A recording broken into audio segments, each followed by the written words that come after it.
Hello everyone, welcome back. बेटा आज हम क्या बात करने वाले हैं? आज हम बात करने वाले हैं डीएनए और आरएनए दोनों के स्ट्रक्चर के बारे में। इससे पहले हमने क्या पढ़ा था? हमने पढ़ा था डीएनए और आरएनए क्या होते हैं?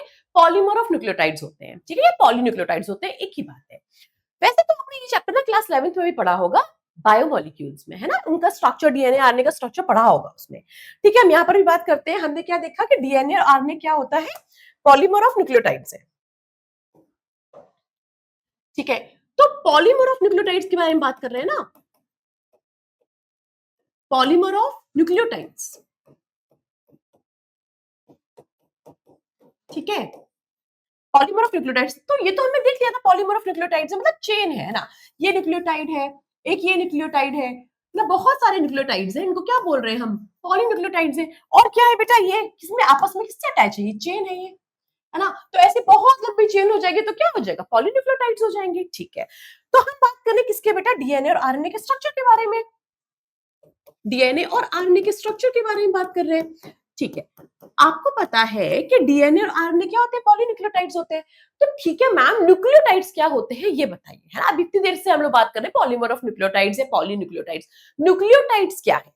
तो हमें बेसिकली किसके बारे में बात करनी है? न्यूक्लियोटाइड्स के बारे में बात करनी है। ठीक है, न्यूक्लियोटाइड्स। तो न्यूक्लियोटाइड्स क्या है? हम कह सकते हैं कि न्यूक्लियोटाइड्स बेटा बेसिक यूनिट होंगे, है ना। न्यूक्लियोटाइड्स क्या होंगे? बेसिक यूनिट ऑफ डीएनए होंगे। बहुत सारे न्यूक्लियोटाइड से बना हुआ है, तो बेसिक यूनिट ऑफ डीएनए होगा न्यूक्लियोटाइड। न्यूक्लियोटाइड जो होते हैं वो तीन कंपोनेंट से बने होते हैं। ठीक है, मेजरली क्या होता है बेटा? तीन कंपोनेंट से बने होते हैं। कौन कौन से कंपोनेंट से बने होते हैं ये बने होते हैं। पहला, नाइट्रोजनस बेस,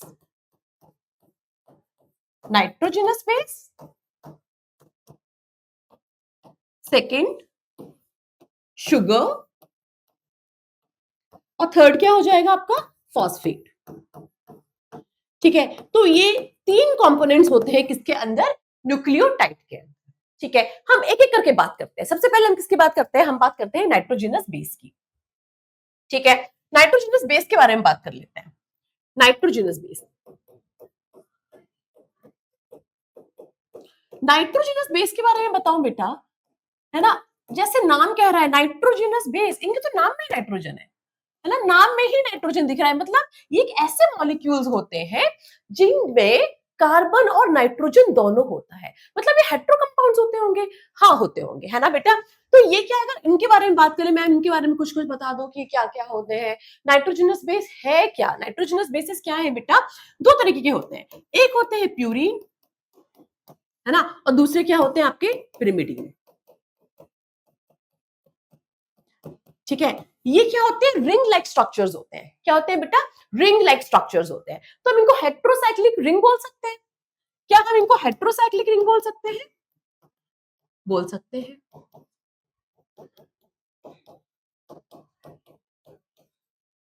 ठीक है, दो तरीके के हो गए बेटा आपके पास। क्या? एक प्यूरिन हो गए और पिरिमिडीन हो गए, और इनमें नाइट्रोजन होते हैं, ये बात हो गई। ठीक है, प्यूरिन और जो पिरिमिडीन होता है ना बेटा, जो प्यूरिन भी थोड़े थोड़े से अंतर है दोनों में। ठीक है, क्या क्या अंतर हो सकता है? देखो, जो आपका प्यूरिन होता है ना, ये डबल मेंबर्ड रिंग होती है। क्या होती है ये डबल मेंबर्ड रिंग है। ठीक है, नाइट्रोजनस बेसिस से आपके रिंग स्ट्रक्चर्स होते हैं। ये डबल मेंबर्ड रिंग होती है, और ये क्या होती है आपकी? Single membered ring. ये सिंगल मेंबर्ड रिंग है। ठीक है, कैसी रिंग होगी ये मैम? है ना, डबल मेंबर्ड रिंग है, तो आपने बेंजीन का स्ट्रक्चर देखा है कुछ ऐसा? ठीक है, ये तो हो गया आपका double membered ring. Single ring हो गई। इसी में आपको क्या करना है? एक और रिंग जोड़ देंगे, दो रिंग जोड़ देनी है। क्या हो गई? ये डबल मेंबर्ड रिंग हो गई। अगर हम इसको नंबरिंग दे दें बेटा, अगर आप इसको नंबरिंग दे दोगे तो नंबर दो 1 2 3 4 5 6 7 8 और 9। तो कितने मेंबर्ड रिंग हो गई? ये 9 मेंबर्ड रिंग। ठीक है, कितनी हो गई ये? 9 मेंबर्ड रिंग। जो प्यूरिन होती है वो 9 मेंबर्ड रिंग होती है। अब अगर पिरिमिडीन की बात करें तो ये क्या है? सिंगल मेंबर्ड रिंग है। मतलब ये कैसी होंगी? कुछ इस तरीके से होंगी, है ना। इनकी नंबरिंग कर दे तो 5 और 6। ठीक है, ये हो गई क्या आपकी? Single membered ring. तो कितने नंबर्स हो गए बेटा यहाँ पर? 6। ये हो गया। यहाँ पर कितने मेंबर्स हो गए 9, यहाँ पर कितने हो गए 6। अब ये डिपेंड करता है क्योंकि इनमें नाइट्रोजन भी प्रेजेंट है। अब ये आपको देखना है कि नाइट्रोजन किस किस पोजीशन में प्रेजेंट है। ध्यान से सुनना बेटा, चाहे प्यूरिन हो चाहे पिरिमिडीन हो, ठीक है, दोनों में क्या करो आप और पोजीशंस गिन लो। और पोजीशंस क्या होगी, अगर हम इन डबल मेंबर की बात करें तो और पोजीशंस क्या होगी 1, 3, 5, 7 और 9, ठीक है। प्रिमिटिव में बात करें, प्रिमिटिव में तो सिर्फ सिंगल रिंग है ना, तो 1, 3, 5 ये हो जाएगा।